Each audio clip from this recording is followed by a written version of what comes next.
আগের অধ্যায়ে এলি আর জেকবের বাবা মা তাদের ওই পোড়ো বাড়ি থেকে সঠিক সময়ে উদ্ধার করেছিল, কিন্তু তারা জানতেন না যাকে বাড়ি নিয়ে যাচ্ছেন তিনি তাদের ছেলে নয়, সে ছিল চার্লির ভূত। সেই পরিবারের জন্য অনেক অদ্ভুত জিনিস অপেক্ষা করছিল। মৃতেরা ছায়ার মতো ঘুরে বেড়াচ্ছিল, বিশেষত এলিজাবেথের ওপর, যে সেই লুকোচুরি খেলার একজন সদস্য ছিল।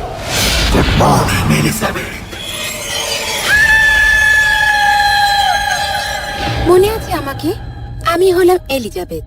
আমি এখানে ভূতের গল্পটা শেষ করতে এসেছি, যেটা আমি ভেবেছিলাম শেষ হয়ে গেছে। তুমি ঠিক আছো জেকব?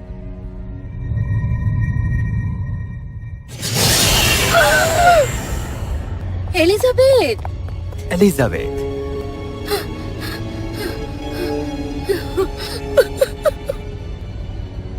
এলিজাবেথ, তুমি ঠিক আছো? চলো শোনা, আমি তোমাকে শুইয়ে দিচ্ছি, তোমার বিশ্রামের প্রয়োজন। কিন্তু ও তো ওটা খায় না। এলিজাবেথ, প্লিজ ওটা খেয়ে নাও। ঠিক আছে জেকব, কিন্তু ওর শরীর এখন ভালো নেই। তোমাদের কতবার বলেছি ওই রকম জায়গায় না যেতে। এবার দেখো তোমার বোনের ওপর কি প্রভাব পড়লো। ওই পুরো বাড়িতে ঘটনাটা ঘটে যাওয়ার পর মাত্র একদিন কেটেছে। অবাক লাগছে জেকবকে শান্ত দেখে, আর কিছু একটা যা খুব অদ্ভুত। বাবা মারা যতই বলছে যে আমরা যা দেখেছি সব কল্পনা, কিন্তু আমিও ভাই জানি আমাদের অভিজ্ঞতা সবটাই সত্যি। সেই দিনের পর থেকে আমি একবারও ঘুমোতে পারিনি। কিন্তু জেকব, ও কেমন একটা। একটু বিশ্রাম নাও, তোমার মাথায় ওইসব এখনো ঘুরছে। তোমার যতটা সম্ভব বিশ্রাম নেওয়া উচিত। কিন্তু বাবা। ঘুমাও এখন। কেউ বিশ্বাস করবে না। কেনই বা করবে? কোনো বিষয় বিশ্বাস করা খুব কঠিন। তোমরা সেটা জানো, নিশ্চয়ই অনুভব করেছো। যেমন ধরো তুমি তোমার ঘরে একা আছো, নিজের জগতে হারিয়ে গেছো, কিন্তু হঠাৎ মনে হলো তোমার চারিপাশে কেউ আছে, তাকে দেখা যাচ্ছে না। বেশিরভাগ সময় সেটা সত্যি হয় না, কিংবা আমরা যেটা ভাবি। কিন্তু কিছু কিছু সময়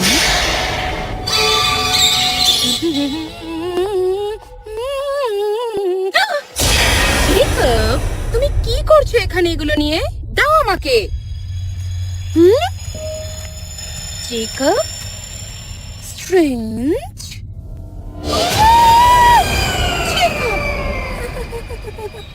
মা ভয় পেয়েছি, মা ভয় পেয়েছি। প্রতিদিন দুষ্টুমি বেড়ে যাচ্ছে। যাও গিয়ে টিভি দেখো।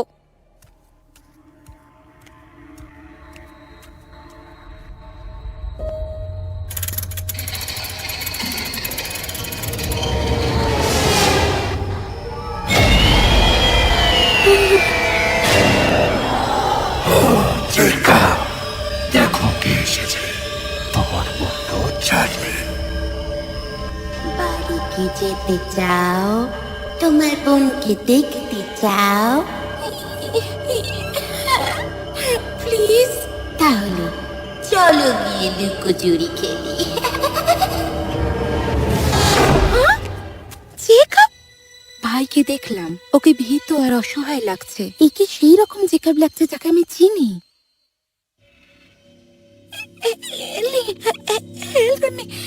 আমি এখনো ওই বাড়িতেই আছি। এলি!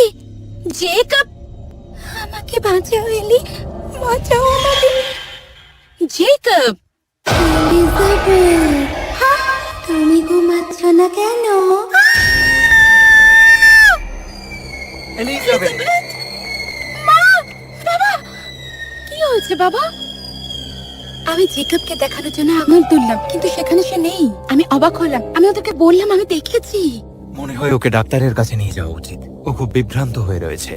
না, তা নয়, বিশ্বাস করো। কিন্তু ও তো নিজের ঘরে ঘুমোচ্ছে।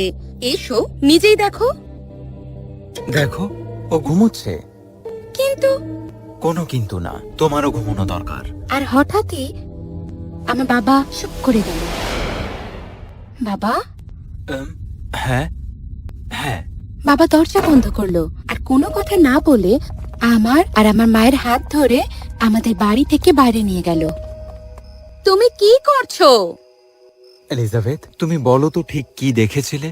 আমি তাকে সব বললাম, কিভাবে আমি জেকবকে উদয় হতে দেখেছি আর সাহায্য চাইতে দেখেছি। তারপরে সে উধাও। তারপর আর দেখতেই পেলাম না। কি? বাড়ির ভেতরে যে আছে সে আমাদের ছেলে নয়। তুমি দেখতে পাওনি, কিন্তু আমি দেখেছি। আমিও এরকম অনুভব করেছি আমাদের রান্নাঘরে। ও মাই গড, আমার ছেলে। হ্যাঁ মা, ও আমার ভাই নয়, ও তোতলায় না, আমায় ডাকে এলিজাবেথ বলে। আমাদের জেকব নয়, ও বাড়িতেই রয়েছে। এক্ষুনি চলো ওখানে। না, এরা যারাই হোক না কেন, এরা খুব শক্তিশালী। আমার জেকবকে বিপদে ফেলবে। তাহলে আমরা এখন কি করব? গাড়িতে বসো।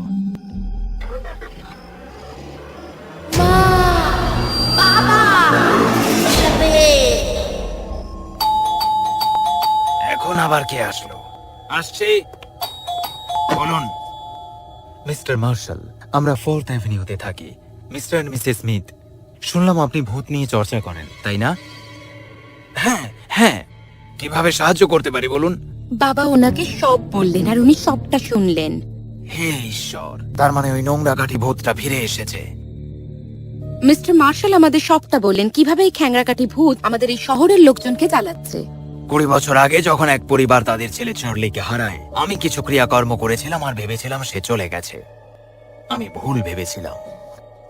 হ্যাঁ, আমি ওদের দেখেছি অনেকটা কল্পনার দৃশ্যের মতো। হে ঈশ্বর, তার মানে শুধু নোংরা কাঠি ভূতটাই না, চার্লির আত্মাও তোমাকে তাড়িয়ে নিয়ে বেড়াচ্ছে। এখানে দাঁড়াও, আমি জিনিসপত্র নিয়ে আসছি। আর কিছুক্ষণের মধ্যেই আমরা গাড়ি চালিয়ে সেই পোড়ো বাড়িটার সামনে পৌঁছে গেলাম। আমরা সেখানে পৌঁছতেই আমার বুকের ধুকপুক বাড়তে লাগলো। এবারে কি হবে?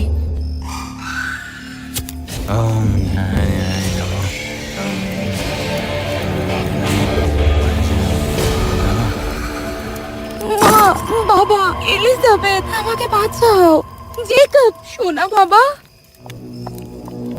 মা, দাঁড়াও, ও আমাদের জেকব নয়, ও তোতলায়নি, আমাকে এলিজাবেথ বলেছে। আপনার মেয়ে ঠিক বলেছে, ও হলো চার্লি, আর সেই কারণে ও আগুনের কাছে আসছে। না, আমি জেকব। চার্লি, আমার কথা শোনো, তোমাকে জেকবকে ছেড়ে দিতে হবে। না,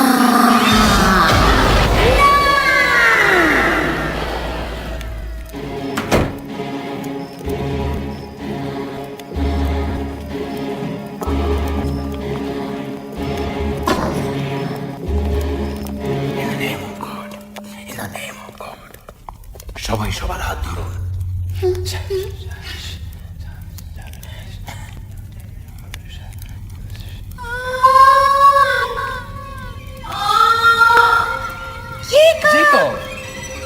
দাঁড়ান, এটা একটা ফান। শব্দটা এই ঘর থেকে আসছে, তার মানে ওটা ওখানেই আছে।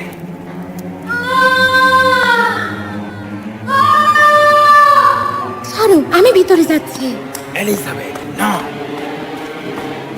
আমি ওই ঘরের দিকে দৌড়ে গেলাম আর আমার সাথে বাবা মা গেল। মিস্টার মার্শালও এলো, কিন্তু আমরা ঘরে প্রবেশ করার সঙ্গে সঙ্গে খুব ঠান্ডা অনুভব করলাম। আর তারপর আমরা দেখলাম চার্লির বাবা মা। উনারা কে?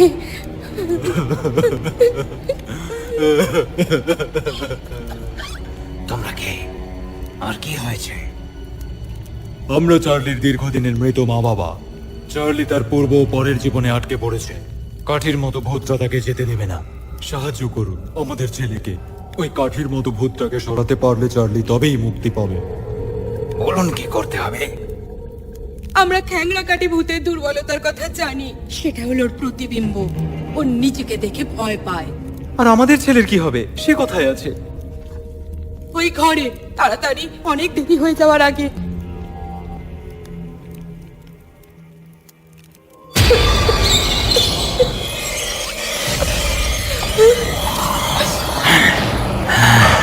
অত দূরে সরা।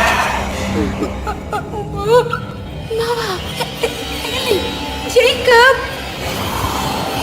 এটাকে আমার কাছ থেকে সরাও। সরে যাও। হঠাৎ একটা অদ্ভুত ঘটনা ঘটলো। শয়তানটা ছোট হতে শুরু করলো আর খুঁজকে গিয়ে মেঘতে মিশে গেল। ছোট হতে হতে চিৎকার করলো আর হঠাৎই ধুলোয় পরিণত হলো। শিগগিরই করুন, আপনারা এই শহর ছেড়ে চলে যান। এইভাবে শেষ হলো খ্যাংরাকাঠি ভূতের খেলা। সেদিন সকালে অনেকজন ডাক্তার এসে জেকবকে দেখলো। ওর গা জ্বরে পুড়ে যাচ্ছিল, তখনও ও আতঙ্কে ছিল। ডাক্তার বলল ঠিক হয়ে যাবে। চার্লি এবং তার পরিবার মুক্তি পেয়েছে। মিস্টার মার্শাল একথাই আমাদের বললেন। এই শহর ছেড়ে আপনারা নিজের শহরে বা অন্য কোথাও চলে যান। আপনার বাচ্চারা কখনোই এটাকে বাড়ি ভাবতে পারবে না। আপনারা এখানে থাকলে সেটা ওদের উপর প্রভাব ফেলবে। বাবা মাও সহমত। আমরা এই শহরটাকে ছেড়ে দিলাম।